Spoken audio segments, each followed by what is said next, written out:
part 2 of the Danish deception. So for those of you that don't know, I'm sharing the summary of the Danish deception, the Onyeka girl story that dated the guy from Denmark. You can go to part 1 to get the full gist. So let me continue. So while the friend told her that, okay, your guy borrowed money from my guy, and my guy needs his money, and then she asked the guy, our guy, and our guy said, no, we just did business together. It's a man stuff. You're not supposed to be in the picture. You shouldn't even know about it. She called her friend back and said, well, you need to know that my guy said they just did crypto together, so it shouldn't be our business. Okay, no problem. Will you speak to my man? Because my man is kind of furious about it. Okay, let me speak to your man. Guy, I've been trying to reach your man. He borrowed the money from me. I even thought you guys were in on the scam together since you're Nigerian, and I know that it's a Nigerian thing to scam people. She's like, excuse me, I'm not a scammer. This, I don't really know what is going on. I'm going to speak to my man about it. So she went home. She decided to confront her man, ask him. Bobby, there's a part that I missed. When she went to Denmark for Christmas, there was this party that the guy's friend invited them to. Our man was kind of reluctant. He didn't want to go. But she insisted, like, I'm here. Let's go hang out with some of your friends.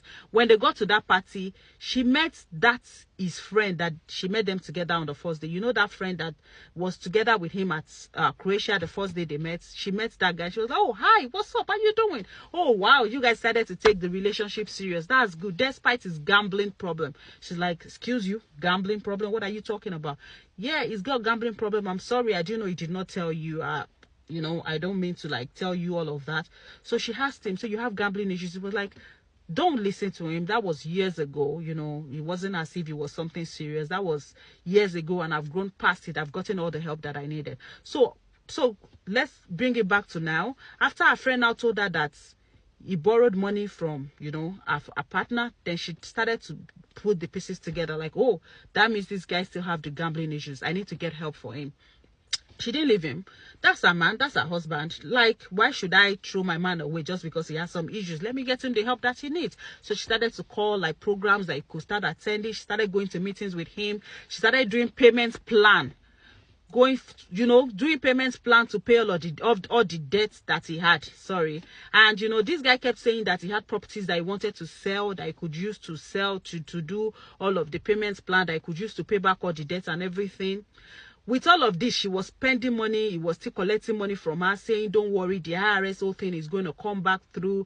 I will still pay you back and everything. So there was a day he called her and said, oh, the payment is here. They have paid me. She was like, oh, really? That's good. They were all gassed. They were so happy. Like, okay, no problem. The payment is here. We're happy. At least you're going to pay for the wedding, because they were supposed to have a traditional marriage. The payment is coming through. They're going to pay me now. Okay, since you have the money in Denmark, let's do this together. Why not open a Bank of America account so that you'll be able to transfer all the money you have in Denmark into the account since you're here now? She was like, oh, that's a good idea. No problem. At a point, the mom was supposed to pay for their wedding. I did not have that part. They were supposed to do traditional marriage, and the girl's mom insisted that they will pay since he has problem with tax and everything. Yeah, let us pay. So since the money had come through now, oh, my mom is not going to pay for the wedding anymore. No, I have the money. I'm going to pay. So the mom was asking, since we are planning, when is your husband sending money? He sent a screenshot and said, this is the screenshot. I've transferred the money. They were waiting for money. They did not see money. The whole thing was just really, really crazy. So yeah, so I told you that they were finding help for her. So to this day, to the day that she now confronted him about the whole money, you're always collecting money. I've checked your account. I did not see any money in your account. Hold on. I missed a part. So when the whole thing was not like connecting, she decided one day to find out what was really happening. I think he was kind of busy, so she took his card, checked his card, and she found out that this guy had 34 cents. 34 cents in his account. Somebody that said he had transferred all the money he had from Denmark into his account here. She was like, what's going on? How did this happen? 34 cents. What am I supposed to do with it? So that was when she decided to call the sister and said, I really want to know what's up. There's something going on with your brother. She was like, excuse you, you don't know him? She was like, I don't know him. What are you talking about? Well, he's got gambling problems. He scams people. He's a bad person. He's a con artist. I actually thought you guys were doing it together. I'm a police officer, and he has actually collected a lot of loan. He's owing a lot of people from China, different people. I actually thought you knew about it because I'm a police officer. That's why I didn't see any. She was like, what? Excuse you? That's when it dawned on her that she had been living with a scammer. So she sat down and decided to start calling people. Like, started calling like all the people she had introduced this guy to, everybody that she had met. She realized that this guy had collected money from everybody, like literally everybody that they met together. has borrowed this guy money, including our own sister, our own family, our own mother, everybody. This guy would tell our sister that, I really want to buy your sister a present, but I'm low on cash right now. I can't really have access to my money from Denmark. I need $3,000. You know, this one, I want to buy an Aston Martin. It's not as if I don't have money, but my money is my account is kind of frozen right now, and I need it urgently. Was collecting money from people, like from everybody. So it dawned on her that she had married a crazy guy. So she confronted him. She was so mad. She confronted this guy. This guy turned it into wahala, turned it into problems, started screaming, and left the house, went to the hotel. Yes, called from the hotel and said, you see what, I'm getting a divorce. I don't want to be with you anymore. You're a terrible person. Why are you confronting me? You don't trust me. You went to check my account behind my back. You're speaking to people. You're this, you're that, you're blah, blah, blah. Yes. So this guy was the one that actually broke up with her.